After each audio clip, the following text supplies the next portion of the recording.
Hello and welcome to the aForm Show, the premier podcast for all things architecture and design across the MENA region. Welcome to your tribe. Hello and welcome to the show, everyone. Today we are joined by Ryan Sailsman, basically the creative head visionary behind Sailsman House of Architecture, aka SHOA. This introduction is going to be fairly brief because Ryan's going to do a lot of the heavy lifting in this episode. So without further ado, let's get into it. Welcome back, Ryan. Thank you so much. Great to be here again. It's always a pleasure. Yeah. You're officially a member of the elite repeat guest, so to speak. Yeah, and I think this time we bumped into each other at Index, the Index after party. Yes. Shout out to Richard. Yeah. The speakers party. You know, I obviously we vibed right on the last one, so we're friends. Yes.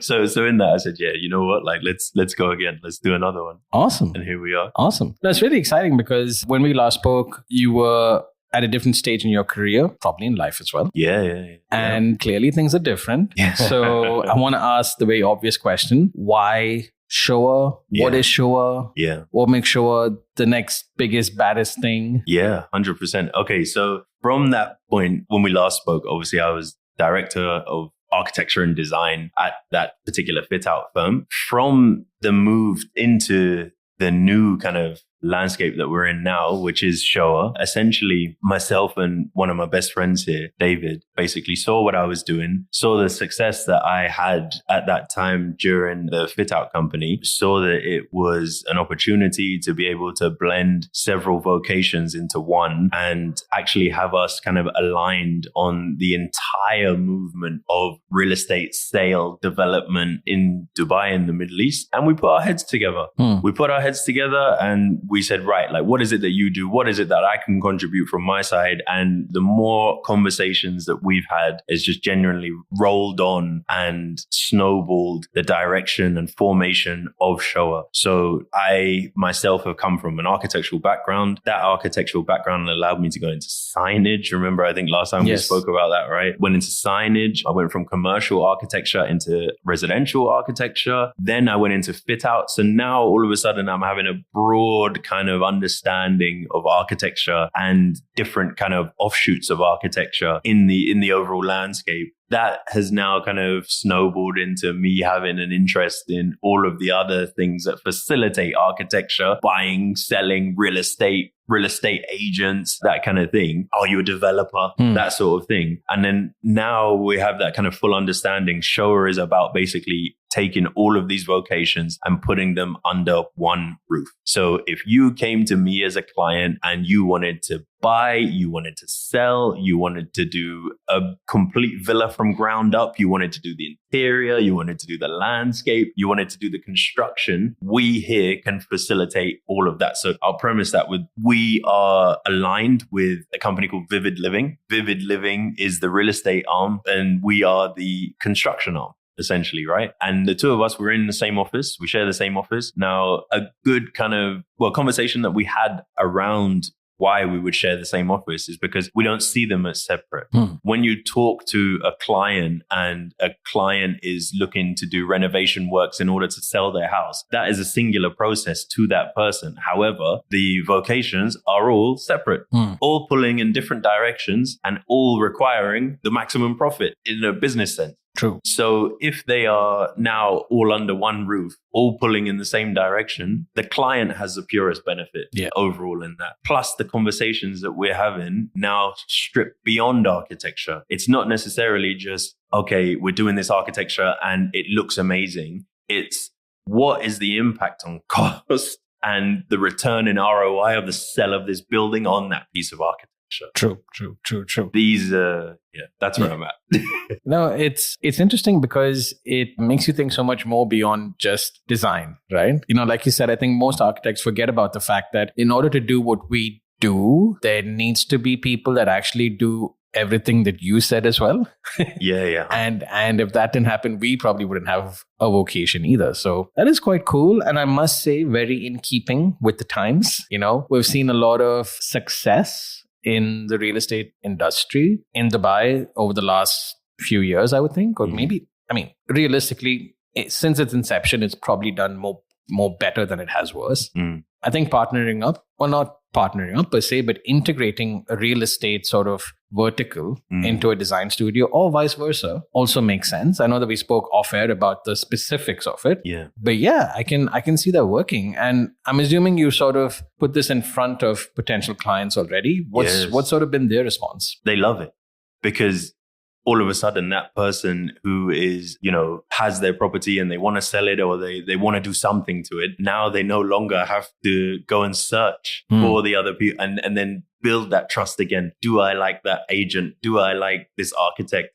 Is he going to really get work for me in the true value? At least they know that one entity should all be pulling in the same direction, especially it makes sense, in business terms as well. Yes. So the kind of response to it has been amazing, to be honest. You're just making people's life easier.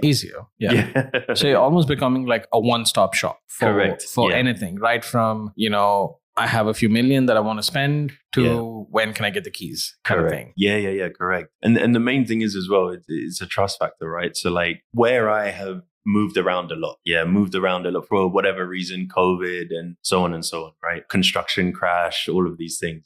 That move in experience allowed me to pick up a lot of knowledge in and around the kind of design and architectural game. Then you sit with real estate agents and then you understand that, their world is completely different. But because we are naturally born into, as architects, to learn, because it takes so long and you're constantly being shown materials, so your mind is already geared and massaged to soak in that information. Yeah. So when you get told, okay, I'm making this money off of this real estate sale, so on, then all of a sudden your mind ticks and you think, I'd like some of that.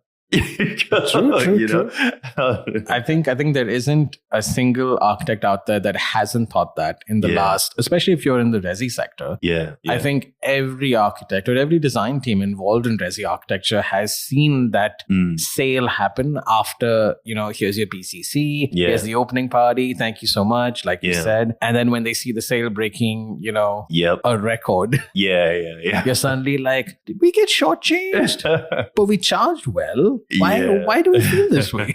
Well, I'll tell you what, it actually takes me back to the original kind of vocations of the architect, right? So when you're thinking of like your Galileos and all of these kind of people, I can't remember. Manchurian Man, remind me, who's Da Vinci. Yeah, so you're talking about like Da Vinci and stuff like this, right? Da Vinci has a long rap sheet of what he actually is. Yeah. So before the architect vocation got broken into bits and people formed jobs from the split of that vocation, you had Da Vinci, who was the architect, the philosopher, the structural engineer, the poet, the so on, right? And it was just because his mind was geared to be interested and soak that information in, right? And as I say to you, it just becomes a case where I believe that to own all of your powers as an architect, you must go into those vocations and understand them completely, because then the decision making that you make at the head of the project becomes absolutely sublime.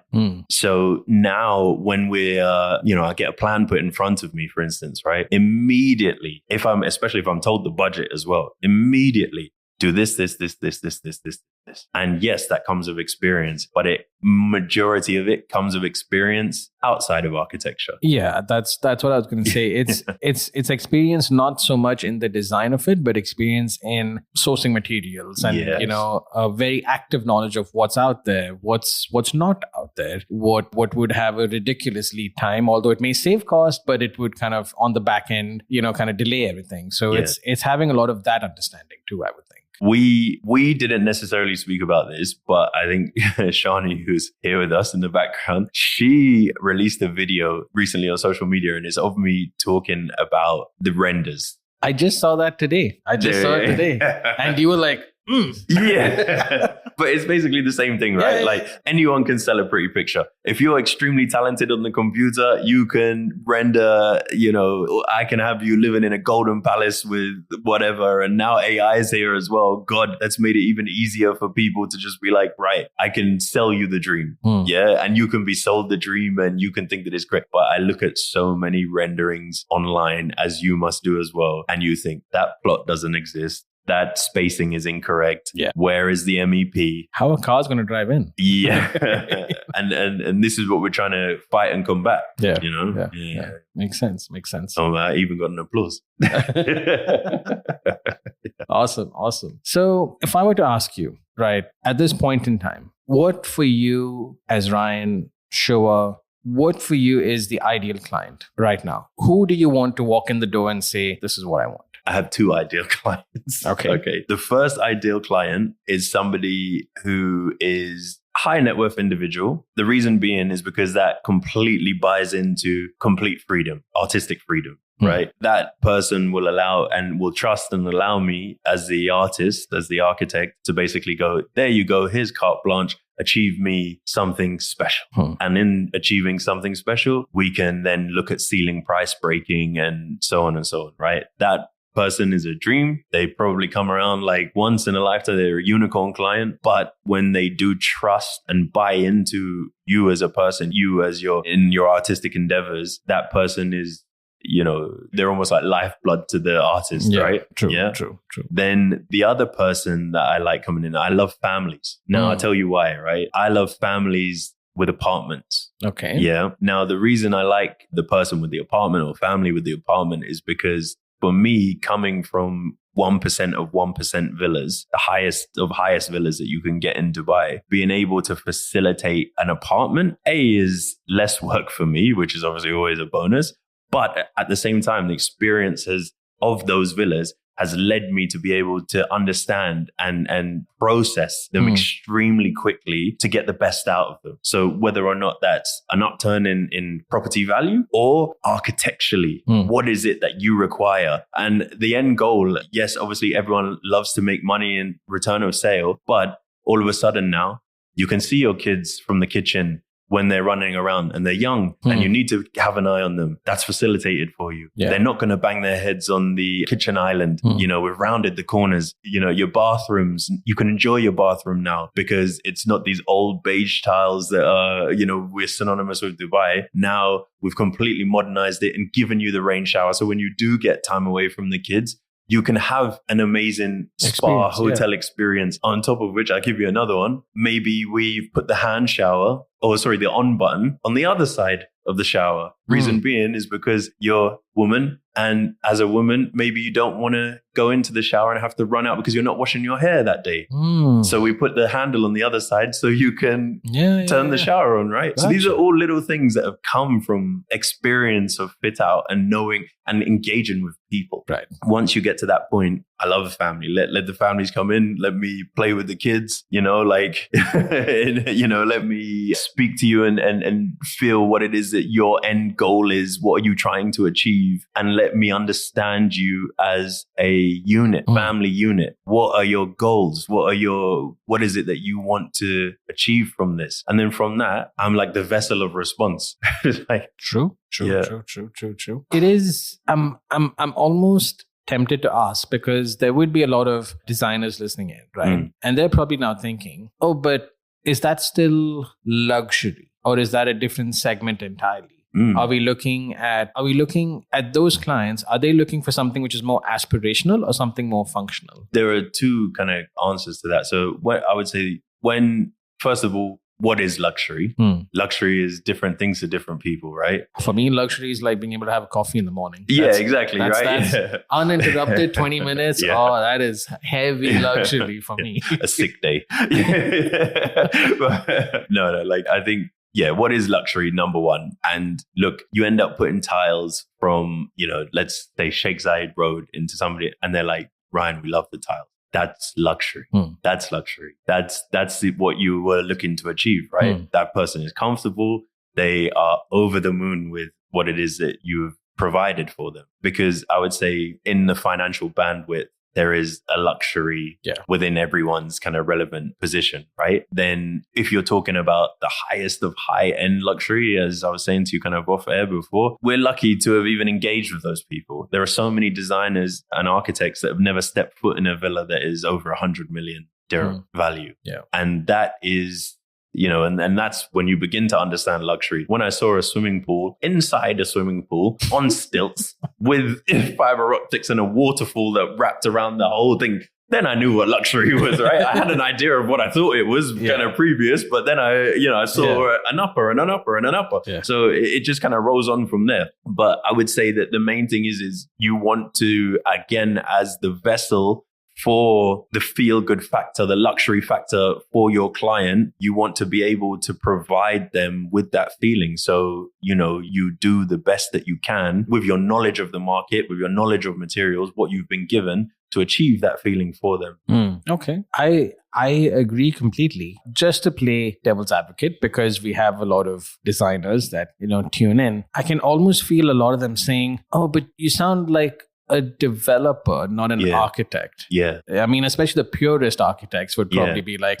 I don't know how I feel about this. Yeah. I don't exactly know what's wrong with it, but it feels kind of off. Yeah. What would you want to tell them? I would say to them that, have you hit your ceiling? So is your ceiling only to do architecture, or are you a designer? Because if you love design, as we spoke about last time, you should have an opinion on the spoon. You should have it. As an architect, I had an opinion on interior design way before I even did any interior design work. I was doing interior design for fun on my computer at home, trying to convince recruiters that I could do an interior design role as an architect, and they weren't having any of it. And then essentially when I forced my way in and then started doing interior design, made my mistakes, I probably have more completed interior design projects than some actual interior designers.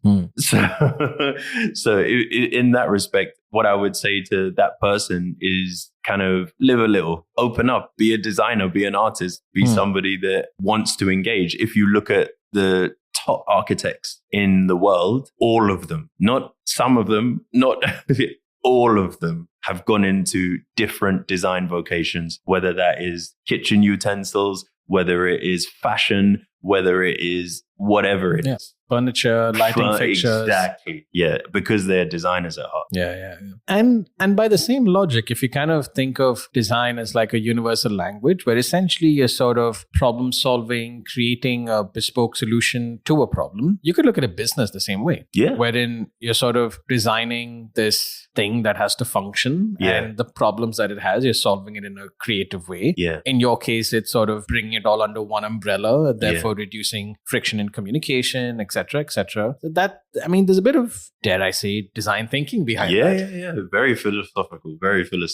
I think that you're completely right. And I think that only comes from, it's developed into a true kind of designer's brain. So as we mentioned before, right, like you go to uni, you study, that is what they're giving you. They're giving you the capacity to think like that and to analyze, but from a creative standpoint, to better achieve the end goal and produce something beautiful at the end, right? Yeah. So, maybe don't go to school to study business. Maybe go to school to study art and get into business. I mean, to be honest, I'm constantly asked by fresh grads and, young designers, so to speak, thinking, I think I want to go back to school. What should I do? And I almost exclusively tell them, do not do another master's in architecture or interior design or something like that. Do something completely different. Yeah, 100%. So much so that I'm now even, saying, you should probably do like a master's in communication or psychology or, something like that,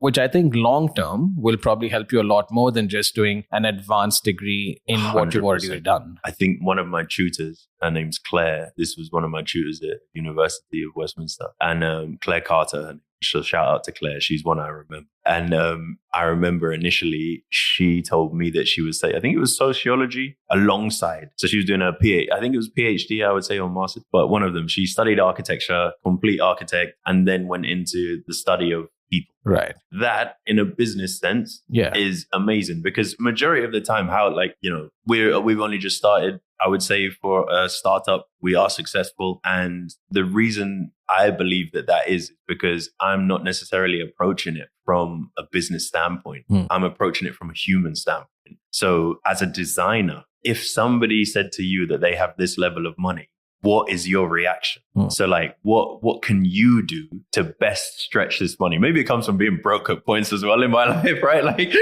absolute same. Yeah. So like, right, we got to make this money stretch. How are we gonna do it and still look great? Yeah. So in that sense, it's the same kind of thing, right? So how do we make it stretch? Like, what's your skill level in doing that? And for me, that is the core epitome of a designer. Yeah. Like, what can you do with the parameters that you've been given to come out of this shining like a diamond? Yeah. And if you can continually do that, no matter the level of money that has been placed with it, then you are. Yeah.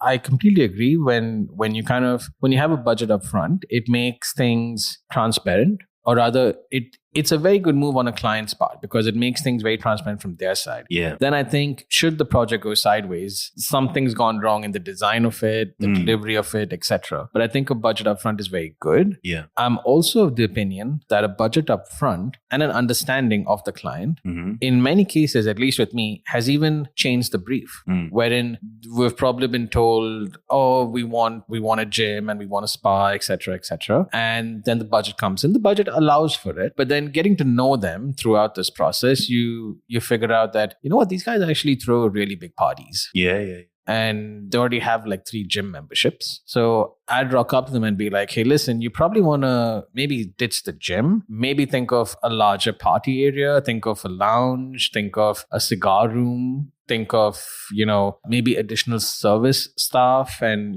whether your caterer is going to be sitting when these things come in. And all of a sudden they're like, you know what? Yeah, you're right. Yeah, you're right. It would have been cool to have a gym, but this is so much better. You know? And I think the knowledge of the client and then knowing what the budget is allows you to even change the brief completely. 100%. I think a lot of people have been trained, especially in our world, right, that you never give the budget up front, right? Like it shall never be spoken about. Yeah. You never, like a construction company, giving them the budget up front, crazy talk. You never do that because they're just going to, charge you the maximum amount of your budget. But it's exactly as you're saying, right? So a proper professional designer, construction company, fit out company, when you have given them the budget and then you have given them the scope against the budget, what they should be doing is doing their due diligence and then coming back to you and saying, you know what? We tried. We can do this much on this budget. Yes. We can't quite seem to get the ballroom. Yeah, exactly. Off of what it is that you've asked for. And that's when that should be eye-opening to then the client to say, okay, so they're actually, so we can go up an additional whatever the amount is or whatever. That's how it should work. Yeah, I think if you sort of put the case forward, they will find the money. Yeah. But you have to still go through that exercise where you show them what's possible with what they're putting up front. A project that comes to mind was a villa that we did in Maidan, where the client again was from day one had a clear figure, right? Almost it became like a slogan throughout the entire project, right? Like it is this figure. And that was for multiple reasons in the sense that the house was financed. There was an actual sort of banking element to it. So for that reason, it could not go more than that. If it went less, happy days, sure. But there wasn't a dirham more than that. And fortunately, the contractor that we worked with was quite savvy and kind of kept a constant buffer as to, where we're going to be hitting the red mark, so to speak. And funnily enough, that project came in short. When it started off, we were like, oh, but how are we going to do this? And everything we tried was just inflating it at the end. But then by the time we got there, we were actually shocked. We had like 200K or something in change, like left over after, everything was paid up and all of that. So I've actually found that if it is given up front and everyone's honest and adheres to it. Exactly. Yeah. It makes life easy for everyone because no one's questioning a payment. No one's debating, this variation claim or whatever. Like it's all very clear. The main thing for us and like what we're basically saying is that we give as per render and then, everyone is committed to as per render. So as much as there are kind of like, there will obviously be flexibility kind of within the market. Maybe the pendant light is a but, then there are options against the pendant light, whether or not it's available, so on and so on. But that's how we kind of tie everyone in, right? It's as per render, this is the price, so on and so on. The problem that you get, I would say, with everyone being terrified of revealing pricing up front is because there are just so many cowboys in this market. So people that would be everyone as a business, you want to make as much margin as you can, right? That's kind of how the tale has been told here. But coming from a design perspective and not necessarily like a business where like I love my profession, I love what I do, right?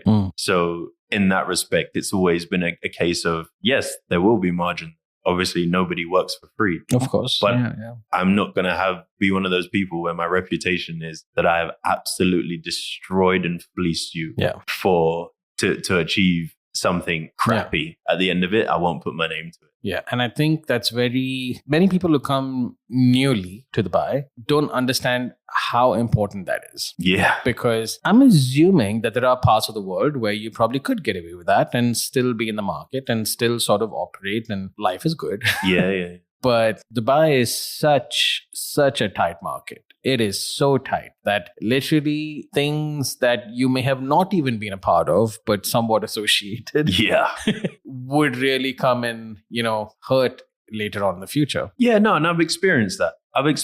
Like I've experienced, being part of projects that were run horribly, being the designer kind of within that space and people loving the designs and, you're thinking, great, like my job's done. I'm handing this over and fantastic. And then the back end maybe is not facilitated and not done well. And you kind of get tired of that brush. But I think the majority of people know, like they almost look into your soul, right? So they see that you have held up your end of the chain, so on and so on. But a lot of that is kind of what prompted me to open SHOA, because it was a case of, all right, let's be a fit out company that's design led. Right. Fair enough. Which is a completely different approach. True. To a lot, right? True. There's also something else which I find quite interesting, which I am going to bring up quite subtly, which is, hey, Ryan, who does your MEP? Who does it? Okay, yeah. Thank you. So my dad is a short. Man, Ryan. Yeah, his name is Roy Sailsman. So it's Roy and Ryan, right? Like, yeah. So my dad has been in Dubai for 25 plus years now. He was the MEP director at a very, very famous and old company here in Dubai that essentially helped build Dubai. So the first job that he did, the first job when he came here was Festival City. So when I was studying architecture in London and just being a designer in general, my holidays here, and I don't think I ever told you this, but like my holidays here were to intern with that specific company. Okay. So I've been on site on large scale projects since I was like 13 years old. Yeah.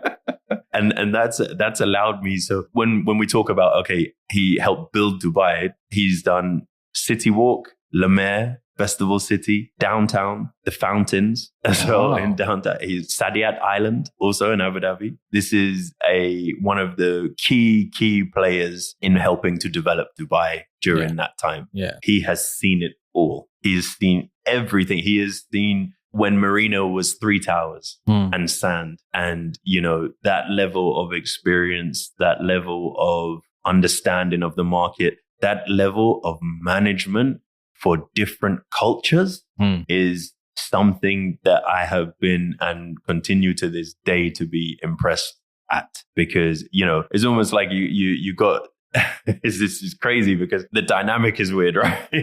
Because at the same time, he works with me. Am I his boss? He's still my dad. He's like, my hero kind of growing up. Like, he's still kind of my hero now. He's a little bit older. I've picked up some of the slack, like there's a great dynamic, right? Yeah. But as we spoke about before, people are really understanding that kind of dynamic and they really like it. They buy into it. When I turn up to places with my dad, and all of a sudden now we're stood in someone's garden and I look over and my dad's playing, with 3 or 4 kids running around. And then he's picked up a baby, and he's come over and we're having a conversation, and it's putting pressure on me to have kids. Subtle gesture, Ryan. Yeah. Did you get it? Yeah. But also it's that family vibe, right? And I think that architects... But that's not easy though. That's not easy. I mean, I can think of a lot of family that work together who were like, it almost wrecked us. Yeah. So do you guys have any sort of frameworks in place where you're like, listen, this is where work stops, this is where we start, or is it? No, our relationship is just that good. Okay. That we're able to, we spend a lot of time together, but it's like one of my best mates, as well as, my dad and that kind of thing. But I think that we have open discussions about a lot of things. So because I respect him and his intelligence and so on and so on, we normally have these logical conversations that then boil down to that is the best way to go. Yeah. And we're in agreement and so on and so that just naturally happens. So even with my other kind of business partners, the main thing as to why we knew that this would always be a success is because you've surrounded yourself with the correct people. So just like me and you probably have bonded on the fact that we, we like to talk and right, like we talk about stuff. I remember very distinctively, I had like a moment where we were talking about your high school. Yeah. And I was like, this dude had the exact same thing that I did. Both of us failed. Both of us had massive paperwork to push through to make up for it. And both of us have been on this constant, like, on the treadmill ever since. It's not even stopped since then. So I found that insane. But yeah, I agree. Yeah. So I almost want to ask now, I mean, this is normally the part where we sort of wind down the episode, but I feel like because SHOA has just started, it's probably too early to ask what's next, because are you... Or do you already know what's next? 100%. So like, again, being in this space and hungry for like the knowledge that has come with it, we are in discussion and having conversations about almost turning SHOA into a financial entity that, allows people from abroad and wherever to be able to invest into real estate. And then we've basically facilitate that. That does come with its pitfalls. It's not for everyone because locally it doesn't necessarily make sense to do that because there's a lot of paperwork and things like this involved. But at the same time, for somebody that is sat in a very tax heavy country, there are ways to be able to get into this market, and benefit from this market and the growth that Dubai kind of continues to show. That being said, away from that, there are more links with more real estate companies, obviously Vivid first, but the idea is to continually break down the door into the real estate world. Understand that as architects and designers, we also have a stake in the sale of the properties and that we deserve something in return for, as we mentioned, breaking ceiling prices and your hard work kind of going into that. I look at maybe the commercial architect now and I'm thinking, you're asking for millions and millions against the design work but your overheads are massive because you need a team of 50 architects who are all on big salaries to be able. So it's a ratio thing, right? Like, so it always kind of weighs up and you're not complete in the next year. You're complete in the next 4 years, and you don't know whether or not you're going to get paid in that time. True. A lot can happen in 4 years. Exactly. Yeah. Direct transactional, directly to client, no middlemen, being able to step into this world, which is residential architecture, which is real estate sales, but also interiors, purist architecture as well, is just where we're taking SHOA. So SHOA is evolving. Can I ask then? I mean, because do you think this model works for other typologies as well? When I say that, I mean, yes, you have a client that comes in and says, sure, I want to, build a home and things like that. But what if you have someone that says, Ryan, I need you to look at a 10,000 square foot office space? Yeah, we've done that. Or an F&B, concept or whatever it is. So I'll tell you why that works, right? Why it works in the approach that I have taken it from. And that purely comes down to the fact that I've trained in architecture. So having being trained in architecture and then going into luxury interiors and so on and having a go. Yeah. I mean, are you going to put yourself in a box and say, I only design this? I can show you restaurants that I've done that are horrible and they were the first restaurants that I ever did.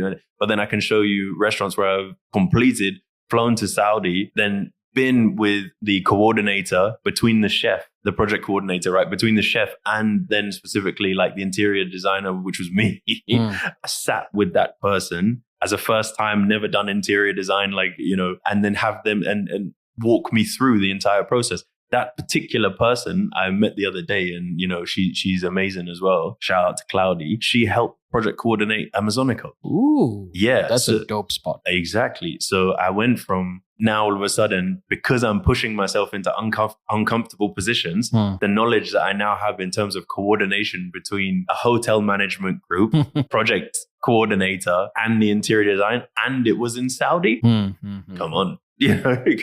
So, but what I will say is that like all of this, how it is right now, I do not think works if you do not know architecture as the first vocation. Yeah. All of the other vocations you can kind of pick up, but it's because architecture takes so long to learn. There's so much information about it. You can't necessarily, you can do it. I'm not saying you can't, you can, but it's very difficult to be a real estate agent and then become an architect afterwards. But the reversal, you can learn and pick up, and it's a lot smoother transition. Yeah. Makes sense. I must say, if anyone is, sort of heard this entire episode and up to now, you can't help but not feel excited for you, right? Because it seems like, at least in my mind, it seems like there's so many dots that have suddenly been connected. Like I've just been seeing the dots, but now that you've sort of got this through line going through all of them, you're like, yeah. Kind of makes sense, right? Makes sense, yeah. You know what you told me before, which kind of always stuck with me, but I never really, and it does ring true. You told me that I was very self-analytic. Yes. Yeah. And now that is paying me complete dividends because of what I've been through in terms of the architecture and stuff like this. I'm able to sit back and exactly what you've just said, connect the dots and then be able to say, okay, this is the direction that I need to head in because logically it's been boiled down to this point. That is the correct way. Awesome, man. Well, at this point in the episode, this is where we have a little bit more fun just before we sign off. We have something called the aForm tradition, which, as you know, is a question that's asked by one of our previous guests to the next guest, not knowing who they are. Full disclosure, off late, they have been getting a bit spicy. Okay, nice. No fault of my own. Don't shoot the messenger. My dad will listen to this podcast. All right. I hope it's not that spicy. Hopefully. Okay. Nope, it is. Okay, great. Fantastic. Oh dear, oh dear. Okay. Cup your ears, Dad. Okay. All right. If your portfolio had a Tinder bio, what would it say? There is a quote from Co-op Himmenblau, within their book, and it basically just says "rockstar architecture" only. That's what I want to produce. Awesome. Maybe a rock your world architecture. Awesome. Ryan, like always, this has been a lot of fun. Yes. I know I said the last time that you'd be on again, and here we are. I have no doubt we will catch up again. 100%. And you're always welcome. Always. And I'm pretty sure we'll have a lot to catch up on. Yep. So thank you so much for giving us your time. Time is probably the biggest asset. Hopefully, if you can connect that dot somehow, that's I have that tattooed actually. So it's been a lot of fun. Thank you all for listening. We will catch you guys next week. Fellow aFormer, thank you so much for your time. If this episode added any value to you, please share it with anyone who may benefit. If you want to carry on the discussion, please get in touch with us over socials. We are at aForm Show on the gram and hello@aform.studio on email. That is at aForm Show on the gram and hello@aform.studio on email. Until next time, stay inspired.